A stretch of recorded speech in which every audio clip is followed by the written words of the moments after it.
Assalamualaikum warahmatullahi wabarakatuh. Izin memperkenalkan diri, nama saya Cakita Yohana, NPM 2021020202, Prodi Hukum Tata Negara kelas D semester 4, mata kuliah Filsafat Hukum Islam dengan dosen pengampu Bapak Hervin Yoki Pradiktya, MHI.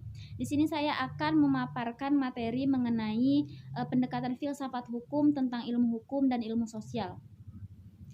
Ilmu hukum, beberapa pendapat mengatakan bahwa karena filsafat hukum merupakan bagian khusus dari filsafat pada umumnya, maka berarti filsafat hukum hanya mempelajari hukum secara khusus, sehingga hal-hal non-hukum menjadi tidak relevan dalam pengkajian filsafat hukum.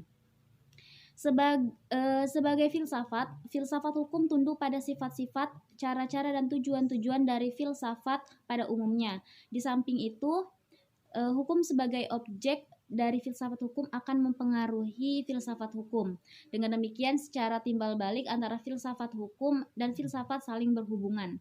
Secara sederhana dapat dikatakan bahwa filsafat hukum adalah cabang filsafat, yaitu filsafat tingkah laku dan etika yang mempelajari hakikat hukum. Dengan perkataan lain, filsafat hukum adalah ilmu yang mempelajari hukum secara filosofis. Jadi objek filsafat hukum adalah hukum, dan objek tersebut dikaji secara mendalam sampai kepada inti atau dasarnya, yaitu disebut hakikat.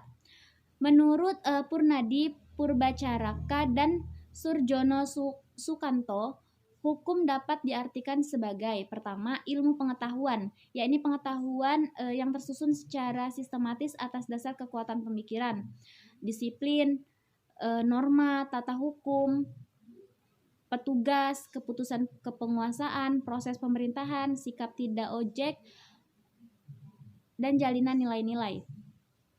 Ilmu filsafat sosial. Filsafat sosial merupakan cabang filsafat yang mempelajari persoalan kemasyarakatan secara kritis, radikal, dan komprehensif. Sejak Plato dan Aristoteles, kajian terhadap persoalan kemasyarakatan sudah menjadi objek penelitian tersendiri. Menurut Plato dan Aristoteles, susunan masyarakat mencerminkan susunan kosmos yang abadi.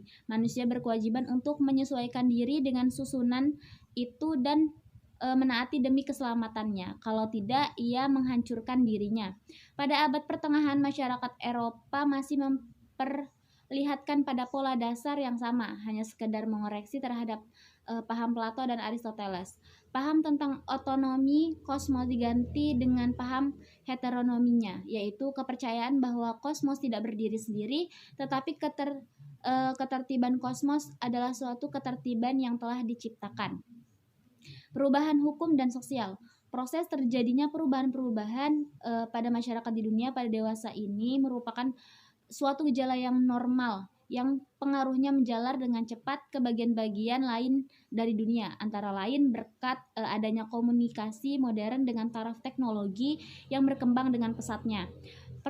Penemuan-penemuan baru di bidang teknologi, terjadi suatu revolusi, modernisasi pendidikan, dan lain-lain kejadian yang di suatu tempat dengan cepat dan dapat diketahui oleh masyarakat-masyarakat lain yang bertempat tinggal jauh dari pusat terjadinya peristiwa tersebut.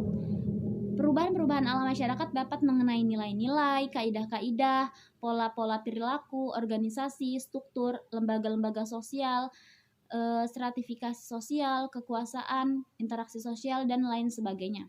Faktor yang mempengaruhi terjadinya perubahan sosial antara lain pada umumnya dapat dikatakan bahwa sebab-sebab terjadinya perubahan-perubahan sosial dapat bersumber pada masyarakat itu sendiri, dan ada yang letaknya di luar masyarakat tersebut, yaitu yang datangnya sebagai pengaruh dari masyarakat lain atau dari alam sekelilingnya.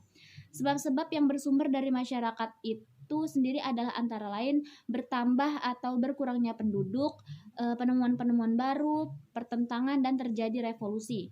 Suatu perubahan sosial dapat bersumber pada sebab-sebab yang berasal dari luar masyarakat tersebut, misalnya sebab-sebab yang berasal dari lingkungan alam, peperangan, pengaruh kebudayaan masyarakat lain, dan sebagainya. Baiklah, itu saja tadi sedikit materi yang dapat saya paparkan. Kurang lebihnya saya mohon maaf. Kepada Allah saya mohon ampun. Saya akhiri, wallahul muwaffiq ila aqwamit thoriq. Wassalamualaikum warahmatullahi wabarakatuh.